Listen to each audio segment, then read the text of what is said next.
Okay, I don't want to start any fights here, but I get asked this by beginner DJs all the time, so we have to talk about CDJs versus turntables. Hi, my name is Kittens. I've been a DJ for over a decade. I've played everywhere from Coachella and EDC to Vegas residencies, the whole nine. I started on vinyl. I've lugged turntables around up and down stairs. Now I'm on CDJs, and I also teach DJ lessons, so I promise you I know what I'm talking about. Everybody has their preferences, but there's some key differences here between the pros and cons of turntables versus CDJs. With turntables, you're going to have more physical issues. You're going to have to worry about needles, tone arms, your records warping in the sun because it's hot, or somebody spilling a drink on something and having your needles jumping off the record because the bass is too heavy or someone's dancing on a table. When those issues happen, it's really annoying, it's really stressful, and it's really distracting because then you have to be worrying about all of that, plus what you're going to play, plus the crowd, plus what's going on around you. There's just a lot happening, but nothing hits the same as playing on vinyl. The feeling of it, it just hits different. And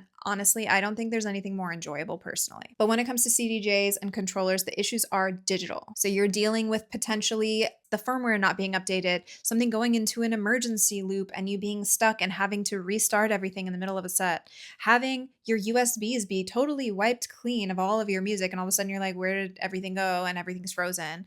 Like things like that happen. And it's really stressful and it's really annoying.